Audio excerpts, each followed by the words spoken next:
दार उघड बये, दार उघड.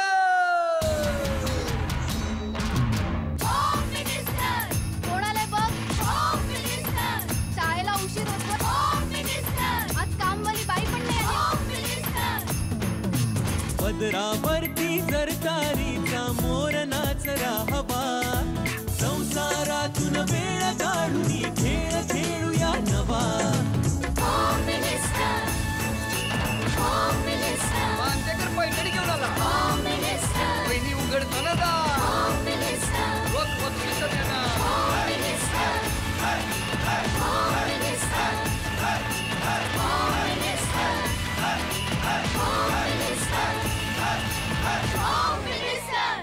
नमस्कार. होम मिनिस्टर मध्ये मी आदेश बांदेकर आपणा सगळ्यांचं मनापासून स्वागत करतो.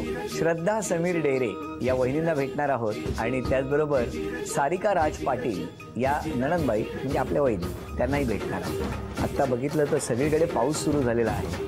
पाऊस किती महत्त्वाचा असतो. जोपर्यंत पाऊस येत नाही तोपर्यंत शेतकरी आकाशाकडे असे डोळे लावून वाट बघत असतो की कोणत्याही क्षणी पाऊस यावा.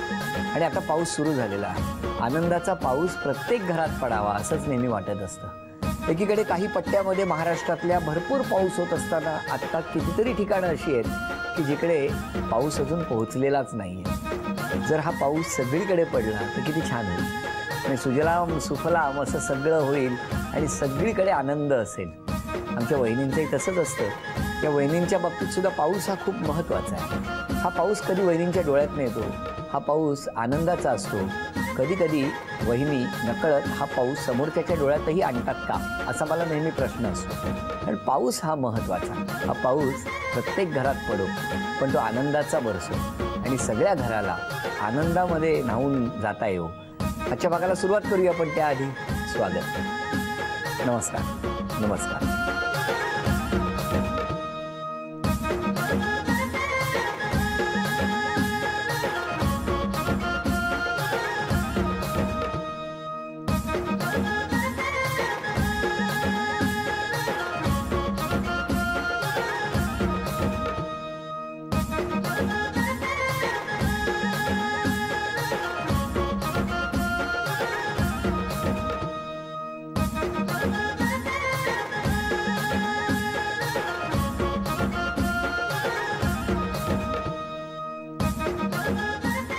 नमस्कार.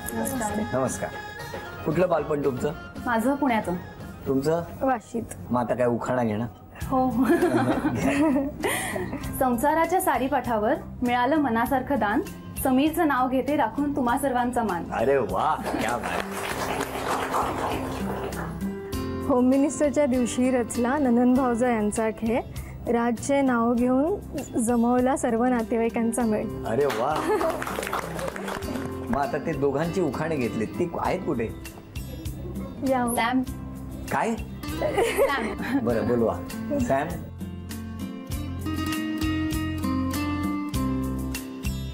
हा आणि तुम्ही काय बोलवणार? राज. हा, राज नाव आहे त्यांचं. अच्छा अच्छा, बोलवा बोलवा.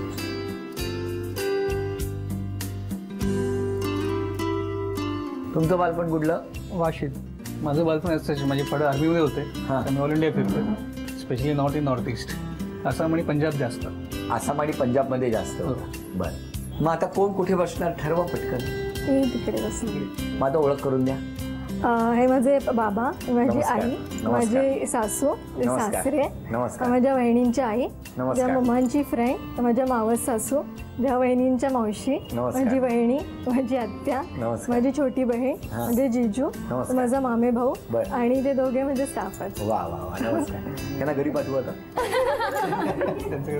मी तेच म्हणणार होते, माझं सगळं बोलून टाकलं. बरं, मला सांगा तुमचं लग्न कसं जमलं? तुमचं लव्ह मॅरेज आहे. माझ्या ऑफिसमध्ये एकदा आले होते काही कामानिमित्ताने. किती वेळापूर्वी आलेले ऑफिसमध्ये? 10-15 मिनिट्स. 15 मिनिटासाठी आले होते. हा, मग काय काम करायचं निघायचं ना, काय झालं? पण काम असं काम बरंच किचकट होतं. तर कॉन्टॅक्ट्स सारखे म्हणजे नेसेसरी पण होते आणि आम्ही डेलिबरेटली पण केले. अच्छा. हो. आणि काम झालं की नाही? म्हणजे तुमचं काम झालं. तुमचं काम झालं पण ते काम झालं की नाही ज्या कामासाठी तुम्ही गेले? दोन्ही कामं झाली. मला तुम्हाला विचारायचं तुमची वेट कधीची?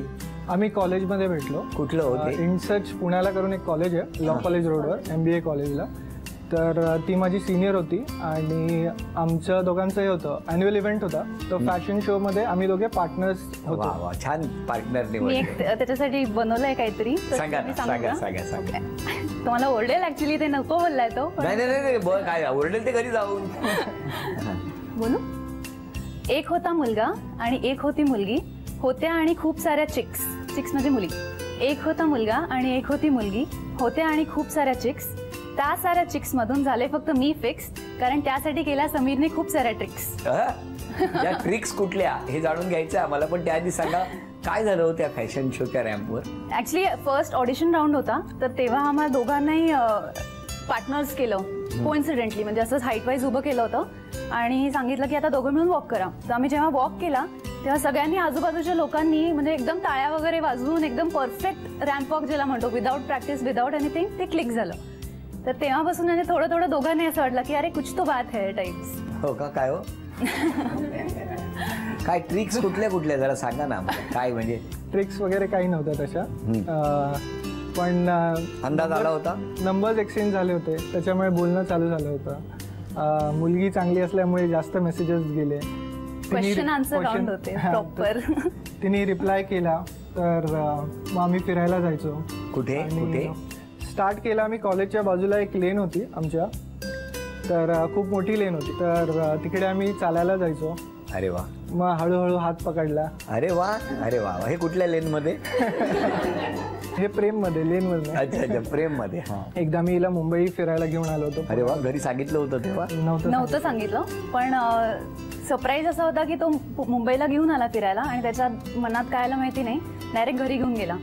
आणि पहिल्यांदा ताईला भेटवलं आणि आम्ही नवरत्न म्हणून एक फेमस हॉटेल आहे ऍक्च्युली मुंबईमध्ये, तर पहिल्यांदा मी ताईला भेटले तिथे. नंतर मग घरी घेऊन गेले. मग घरी तर सगळेच होते, छोटी ननंद, सासू सासरे सगळे. मग तुम्ही घरी कधी सांगितलं? मला सांगायची गरजच नाही पडली ऍक्च्युली, कारण एक खूप मोठा किस्सा झाला कॉलेजमध्ये. सांगा. एक मुलगा होता, तो मला खूप छळायचा, म्हणजे खूपच जास्ती छळायचा तो.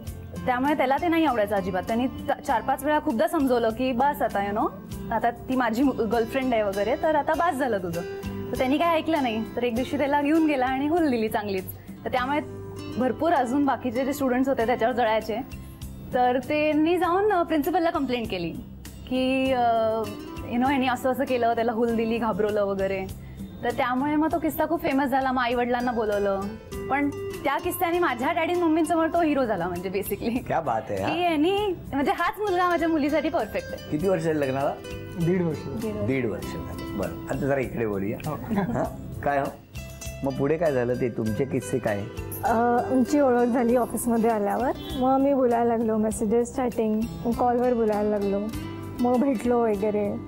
मग पप्पा, माझं एज्युकेशन कंप्लीट झाल्यावर पप्पा म्हणाले आता तुझ्यासाठी मुलगा बघायला सुरू करायचा आहे, तर तुझा बायोडेटा वगैरे दे. तेव्हा माझ्या मोठ्या दिरांसाठी मुलगी बघणं चालूच होतं. तर मी यांना म्हटलं की तुम्हाला माहिती आहे कसं बनवतात, तुम्हीच बनवून मला मेल करा बायोडेटा कसा नव्हता. हे नव्हतं माहिती की परत तो त्यांच्याच घरी जाणार आहे. मग तेव्हा असं लग्न जुळत होतं, पण असं आतून असं चांगलं वाटत नव्हतं की आपलं लग्न होतं आहे. असं प्रपोज नव्हतं केलं, पण ती एक फिलिंग होती काहीतरी इनकम्प्लीट, आपल्याला नाही दुसरं कोणाशी लग्न करायचं आहे. मग त्यालाही सेम फिलिंग होती. मग मी घरी मॉम डॅडला सांगितलं की मला हा मुलगा आवडतोय. म्हणजे आईला आणि बहिणीला. माझ्या मावस नंदेने, आम्ही जेव्हा मंदिरात गेलो होतो तिकडे माझ्या मावस नंदेच्या सासूबाईंनी बघितलं आम्हाला. मग त्यांनी माझ्या घरी सांगितलं तुमच्या मुलाला बघितलं एका मुलीबरोबर. मग त्याच्या घरी कळलं की. आणि मग घरून मग दोघांचेही होकार झाला? हो, म्हणजे पप्पांना माझ्या आधी बिझनेसमॅन मुलगा पाहिजे होता. आधी हे जॉब करत होते, पण फायनली त्यांची ती इच्छा पण पूर्ण झाली. गारमेंट्स. चला, या गप्पा सुरू झालेल्या आहेत. या इकडे. कसं वाटतंय? टेन्शन आलंय. टेन्शन. पण तरी सुद्धा काय वाटतं की बहिणीची बाजू जास्त घ्यावी की बायकोची बाजू घ्यावी? खरं उत्तर द्यायचं. असं काही नाहीये. बहिणीची जेव्हा पाहिजे तेव्हा बहिणीची बाजू घ्यावी, जेव्हा पाहिजे तेव्हा बायकोची बाजू घ्यावी. आज कोणाची घेणार आहात? आज पण मी ठरवलं की दोघींची बाजू घे. ती कशी काय घेणार? ते तुम्ही भेटवस्तू दिल्यावर. मी आज देणारच नाहीये. मी आज देणारच नाहीये म्हणून प्रश्न विचारला. आज भेटवस्तू नाहीच आहे. आता सांगा काय करणार. मग तर खूप सोपं झालं ना. मग तर फक्त शब्दांनी बाजू घ्यायची. ही वस्तू कोणाला देणार? मी विचार केलाय की एक जे डूल आहे ते बहिणीला द्यावं आणि एक जे आहे ते बायकोला द्यावं. पण तसं नाहीये, नियमानुसार दोन्ही द्यावे लागतील. अच्छा, कारण मी असा विचार केला होता की त्या दोघींना ही आठवण राहावी की दोघी जेव्हा एकत्र येतील तेव्हाच मला संसार पूर्ण होईल. अरे वा, मला वाटलं एकमेकीकडे बघतील. कधी एकदा टाकते आणि मला मिळते.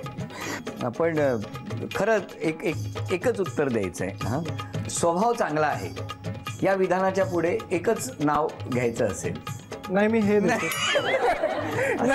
हे देणं परवडणार नाही सांगा ना.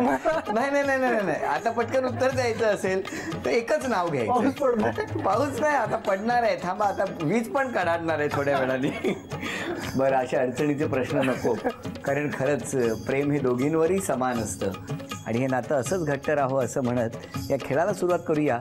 बघूया जेवढं सांगणार तेवढं वजन वहिनी या दोघी जणी गोळा करणार का. वेळ 2 मिनिटाची आणि वजन 288 ग्रॅम. 288.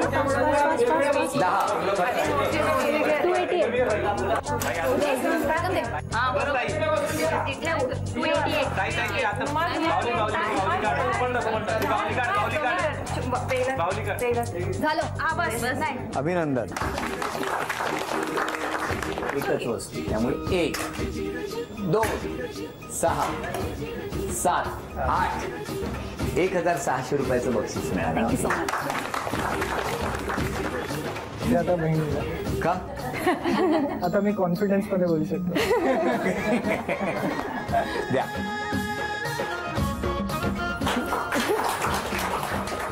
सगळं कुटुंब आता इथे एकत्र आहे. आनंदी राहा, हसत राहा म्हणत जेवूया काही क्षणांची विश्रांती.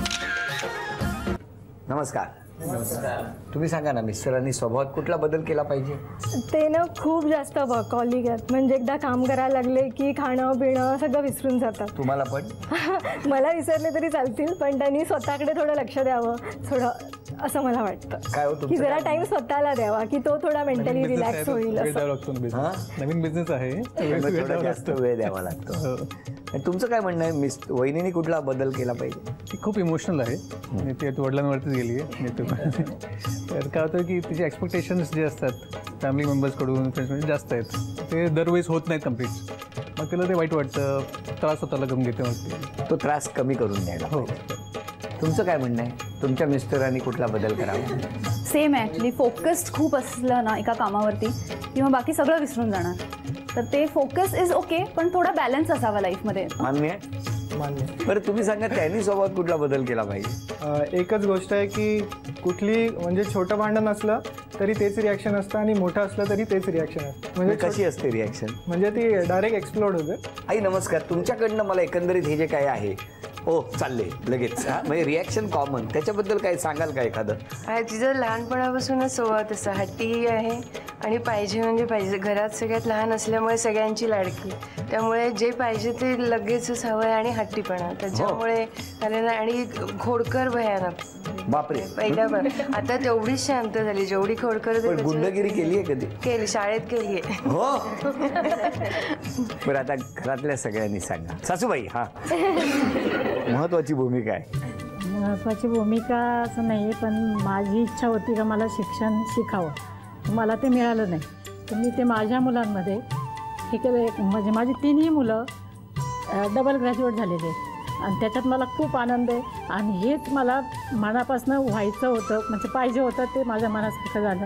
आणि माझा जावई, आदर्श जावई, याच्या पलीकडे मी काही सांगू नाही शकतो. बाबांकडे द्या. त्या काय सांगाल सुनेबद्दल तुमच्या? 2 सुना आहेत मला, पण ते मुलीसाठी सांभाळतो मी. आणखी खूप चांगल्या स्वभावाने दोघेही. म्हणजे एक आहे. बरं, मला सांगा, तुम्ही आर्मीमध्ये होता की नाही? हो. मग तुमच्या मुलाचं शिक्षण कसं झालं 9वी पासून, जरा सांगू शकाल? 9वीत कुठे होता तो? तुम्ही सांगा ना. नर्सरीपासून ते फर्स्टपर्यंत पुण्यात होतो. पुणा. तिथून मग 2nd, 3rd, 4th आसाममध्ये होतो. आसाम. हो. 5th, 9th पर्यंत पंजाबमध्ये होतो आणि त्यानंतर मग बठिंडाला होतो. आणि मग 9वी नंतर 10वी जम्मू, 11वी भोपाळ 12वी नागपूर.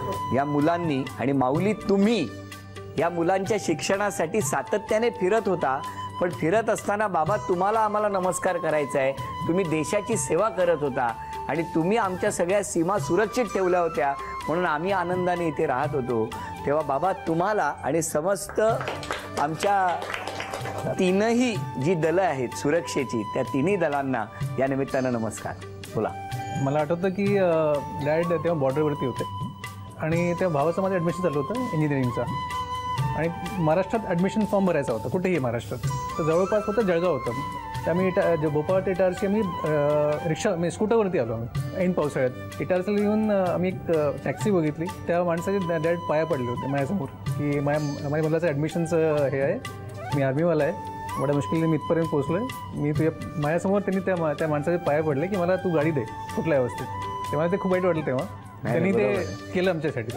एवढ्या मी जम्मू काश्मीरमध्ये होतो तर मुलं ज्यावेळी गाडीत बसून जायचे त्यावेळी आम्हाला माहिती आहे मुलं जिवंत चाललेत शाळेला, संध्याकाळी परत येणार आहेत का प्रेत येणार आहे माहीत नाही. अशा कंडिशनमध्ये पंजाबमध्ये अशी सर्व्हिस केली आणि मुलांनी शाळा तसे शिकलेले आहेत. तिकडे टेररिस्ट लोकांचे स्कूल ती बॉम्बनी गाडीच उडून देत होते आणि स्पेशली ते आर्मीचे व्हेकल्सला हे करत होते, टार्गेट करायचे. पण बाबा आज इतक्या वर्षांनी आता तुम्ही रिटायर्ड झालेले आहात आणि असं छान सून घरात आलेली आहे, सगळं सुखाचे दिवस आहेत. आता सगळं बघताना कसं वाटतंय? चांगलं वाटतंय ना? खूप छान वाटतंय. मला तर असं वाटतंय माझ्यासारखा सुखी प्राणी या जगामध्ये नाही. दोन्ही असेच आनंदी राहा, सगळे एकमेकांना पकडून राहा. द्या नणंदबाईंकडे. बहीण म्हणजे एकदम म्हणजे इतकी परफेक्ट. म्हणजे ऑफिसमध्ये मी यांच्याच ऑफिसमध्ये जॉब करते, म्हणजे आम्ही सोबतच आहोत. म्हणजे ऑफिसमध्ये जर आली ना तर आम्ही काय ते काय म्हणजे पूर्ण स्टाफ असा घाबरतो आता मॅडम येणारच. म्हणजे एवढी परफेक्ट पाहिजे ना. ही गोष्ट इथे अशी कशी काय मॅडम तुमच्याकडे बघून असं वाटत नाही. आणि दुसरी गोष्ट म्हणजे मी स्पेशली माझ्या जिजूबद्दल सांगेल. मी नावाने राजच म्हणते त्याला. म्हणजे सगळ्यात जास्त मला कोणी आवडतं तर राज. म्हणजे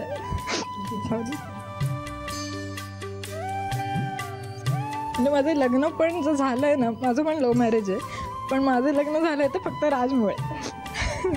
बोला. आपण आमच्या सरांविषयी सांगणार आहेत. आमच्या ऑफिस स्टाफ आहे. बोला बोला बोला. आमचे सर थोडे रागीट आहेत. कधी कधी राग आला तर आदलापट करतात.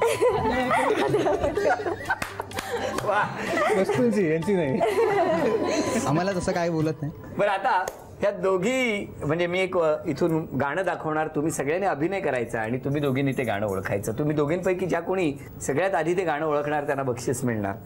तेव्हा ओठांची हालचाल करू नका. पतंग पतंग दोर गाणं. बघा बाई मी पतंग उडवीत होते. अभिनंदन. झी मराठीकडून मोठ्याचे तुम्ही. पुढचं गाणं. पदर पदर नऊ नऊवारी 9 10 1 6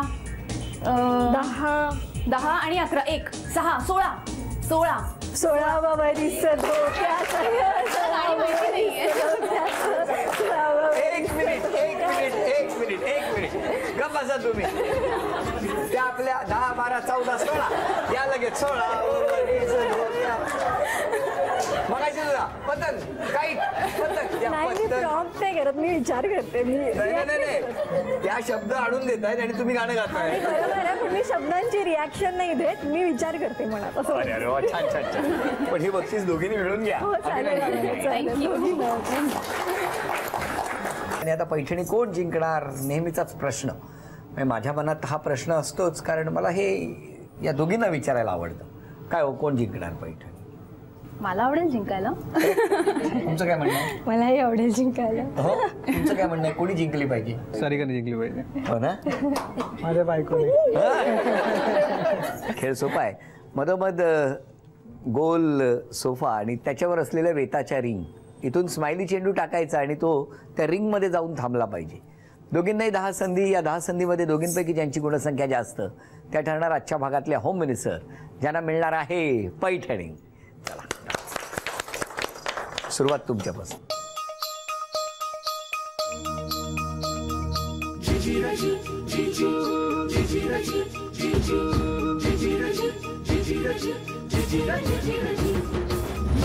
या.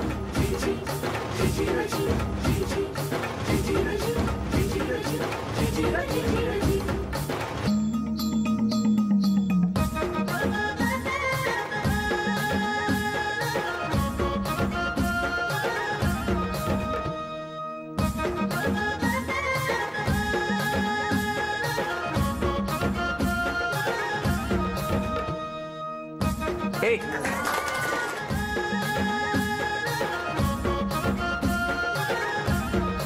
एक ही गुणसंख्या आहे आणि आता बघूया काय होणार.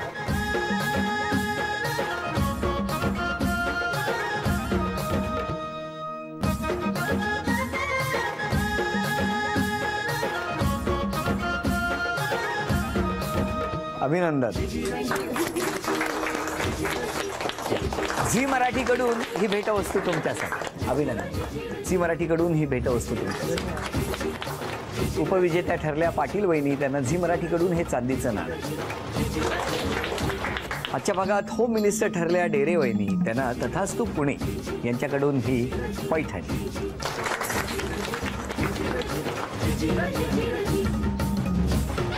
अभिनंदन.